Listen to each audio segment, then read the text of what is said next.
ये एक सच्ची घटना है। ये घटना वृंदावन की है। वृंदावन में एक संत रहा करते थे। लोग उनको जज साहब करके पुकारते थे। तब लोगों ने पूछा कि ये तो एक संत है, तो फिर लोग उनको जज साहब करके क्यों पुकारते हैं? तब एक ने बताया कि असल में वो संत एक जज थे जो जिले के कोर्ट में फैसला किया करते थे। जिले के गांव में एक केवट रहा करता था जो एक शिव भक्त था। वो भोला था। वो रोज शिव मंदिर जाकर प्रभु की सेवा करते थे। एक दिन की बात है, केवट को उसके पिताजी ने बुलाया और कहा कि बेटा, तुम्हारी बहन अब बड़ी हो गई है और कुछ महीने में उसकी शादी करनी है और पैसों की जरूरत है। तुम जाके जमींदार से कुछ पैसा उधार लेकर आओ। उस पैसे से तुम्हारी बहन की शादी करेंगे, फिर बाद में उनको ब्याज सहित पैसा लौटा देंगे। तुम जल्दी जाके पैसे लेकर आओ।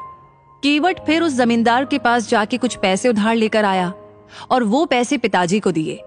कुछ महीने में केवट की बहन की शादी बड़ी धूमधाम से कराई। शादी के बाद केवट शहर गया। कुछ सालों में उसने खूब सारे पैसे कमाए। फिर वो अपने गांव आ गया और एक दिन पिताजी को बोला कि पिताजी, ये पैसा ले लीजिए और जमींदार के सारे पैसे लौटा दीजिए। पिताजी बोले कि बेटा, तुम पैसे लौटा कर आ जाओ। फिर वो केवट उस जमींदार के पास गया और बोला कि जमींदार साहब, मेरा आज तक का कितना पैसा लौटाना है? जमींदार ने फिर सारा हिसाब देखा और बोला कि इतने पैसे ब्याज सहित देने हैं। केवट ने वो सारे पैसे लौटा दिए। फिर जमींदार ने उसे एक पर्ची दे दी जिसमें लिखा था कि केवट ने मेरा सारा हिसाब चुकता किया है, अब इसका कुछ भी ऋण बाकी नहीं है। जमींदार बोला कि केवट, ये पर्ची देख लो। तब केवट बोला कि नहीं साहब जी।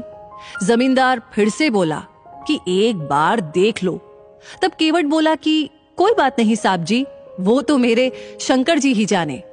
जमींदार ने सोचा कि ये केवट काफी भोला है, क्यों ना इससे ज्यादा पैसा कमाऊं। फिर जमींदार ने दूसरी एक पर्ची निकाली और उसमें लिख दिया कि केवट ने मेरे पैसे अब तक नहीं लौटाए हैं, और पहली वाली पर्ची एक पुस्तक में रख दी। अब दूसरे दिन जमींदार ने केवट के घर एक पर्ची भेज दी। उसमें लिखा था कि अगर मेरे सारे पैसे नहीं लौटाए तो मैं कोर्ट में केस कर दूंगा। ये देख के केवट और उनके पिताजी घबरा गए। वो समझ गए कि जमींदार उनको फंसाने की कोशिश कर रहा है। वो लोग अपनी जिद पर अड़े रहे कि उन्होंने सारा पैसा लौटा दिया है। कुछ दिन बाद उस जमींदार ने केवट के ऊपर जिले के कोर्ट में केस कर दिया।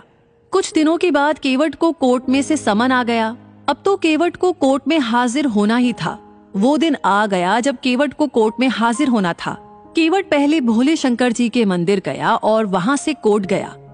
कोर्ट में उसको जज साहब, जो कि आज संत है, उन्होंने पूछा कि केवट, तुमने जमींदार के पैसे क्यों नहीं लौटाए?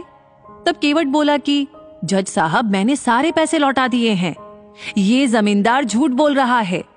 तब जज साहब बोले कि पैसे लौटाते समय तुम्हारे अलावा और भी कोई वहां पर मौजूद था? तब केवट बोला कि वो तो शंकर जी जाने। जज साहब बोले कि वहां पर शंकर नाम का कोई व्यक्ति मौजूद था क्या? केवट बोला कि हाँ हाँ, वहां पर मेरे शंकर जी मौजूद थे, उनको सब पता है। तब जज साहब बोले कि शंकर जी कहाँ रहते हैं, उनका जरा पता बताओ। तब केवट बोला, वो तो मंदिर में रहते हैं। जज साहब ने सोचा कि कोई पुजारी होगा जिसका नाम शंकर है।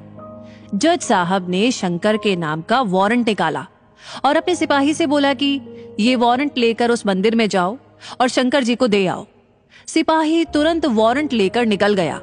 कुछ देर के बाद वो मंदिर पहुंच गया। पुजारी से बोला कि यहाँ शंकर नाम का व्यक्ति कौन है, उनके नाम पर ये वारंट है, उनको बुलाइए।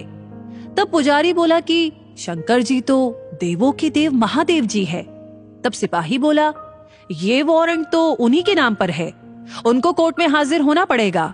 फिर पुजारी ने वो वारंट लिया और प्रभु के चरणों में रख दिया और बोला कि हे प्रभु, आज तक आपके चरणों में कई सारे पकवान, आभूषण, वस्त्र आए हैं, मगर आज पहली बार एक वारंट आया है। प्रभु, अपने भक्त की लाज रखना। आखिर वो दिन आ गया। आज प्रभु को कोर्ट जाना है गवाही देने। केवट सवेरे सवेरे मंदिर गया, प्रभु के दर्शन किए और बोला कि हे प्रभु, आपको पता है ना कि आज आपको कोर्ट आना है गवाही देने के लिए, मैं आपका इंतजार करूंगा। फिर केवट कोर्ट चला गया। जज साहब आए और सिपाही से बोले कि शंकर जी को हाजिर किया जाए। तब सिपाही ने पुकार लगाई, शंकर जी हाजिर हो। ऐसा 3 बार कहा। तब एक बुजुर्ग व्यक्ति कोर्ट में आ गया। वो बुजुर्ग धीरे धीरे चल के आ रहा था। कपड़े फटे थे, सिर बंधा था, गले में तुलसी की माला थी और चेहरे पे विलक्षण तेज था। जज साहब ने उनकी तरफ देखा और वो उनको देखते ही रह गए।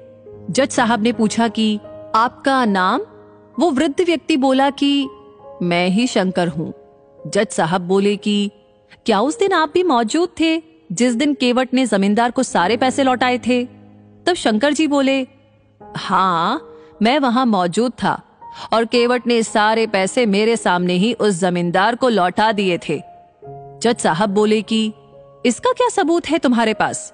तब शंकर जी बोले कि जमींदार जहां पर बैठते हैं ना, वहां दाई तरफ की अलमारी में एक लाल रंग की पुस्तक में वो असली वाली पर्ची रखी है।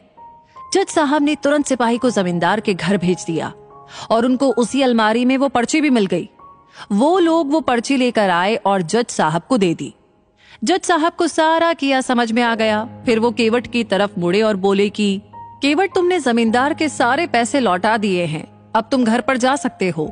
फिर जज साहब शंकर जी की ओर मुड़े, देखा तो वहां पर शंकर जी नहीं थे। उन्होंने केवट से पूछा कि अरे ये शंकर जी कहाँ चले गए? तब केवट बोला कि जज साहब, वो तो अपना काम करके चले गए। जज साहब ने पूछा कि केवट, ये शंकर जी करते क्या है? तब केवट बोला कि कुछ नहीं करते, ये तो मंदिर में बैठे रहते हैं, इनके बहुत सारे मंदिर है। ये सुनकर जज साहब अचरज में पड़ गए। उन्होंने उस सिपाही से पूछा कि तुम मुझे शंकर जी के घर ले चलो। फिर वो दोनों चल दिए। वो सिपाही जज साहब को उस मंदिर में ले गए जहां उसने रघुनाथ जी को वारंट दिया था। जज साहब ने देखा कि एक पुजारी उस मंदिर में मौजूद है। उन्होंने उससे पूछा कि यहाँ रघुनाथ जी कहाँ पर है? तब वो पुजारी बोला कि साहब, ये जो सामने आपको दिखाई दे रहे हैं ना, हाँ हाँ वही देवों के देव महादेव जी है। जज साहब ने देखा तो वो सकते में आ गए। देखा कि वो मूर्ति उस बुजुर्ग व्यक्ति की तरह ही दिखाई दे रही है जो वहां पर आया था। वो देखकर जज साहब रोने लगे। वो रोते रोते ही अपने कोर्ट में आ गए और अपने आप को एक कमरे में बंद कर लिया। दूसरे दिन जज साहब ने अपना इस्तीफा दे दिया। जब उनसे पूछा गया तो वो बोले कि जिसकी अदालत में एक दिन सबको जाना है, वो पालनहार आज मेरी अदालत में आए थे और मैं बैठा रहा और वो खड़े थे। मैंने बहुत बड़ी भूल कर दी, उनको पहचाना तक नहीं। लोगों के जीवन का फैसला करने वाले को ही फैसला सुना रहा था। दोस्तों, जानते हैं आप, आज भी वो जज साहब वृंदावन की गलियों में घूमते नजर आते हैं। हर रोज वो प्रभु के दर्शन मंदिर के बाहर से ही करते हैं और वो भी खड़े रह के। तो दोस्तों, सच्चे मन से की गई भक्ति में ही भगवान रिझ जाते हैं। भगवान को सिर्फ और सिर्फ सच्ची भक्ति और प्यार चाहिए, इनसे ही वो खुश हो जाते हैं। इसी के साथ ये कहानी यहीं पर समाप्त होती है।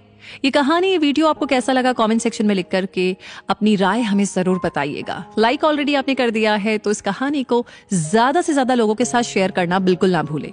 बाकी हमेशा ऐसी कहानियां आपको समय समय पर मिलती रहे, उसके लिए हमारे पेज को फॉलो करना बिल्कुल ना भूले। मिलेंगे बहुत जल्दी ही नई कहानी के साथ। तब तक के लिए आपसे कहूंगी धन्यवाद।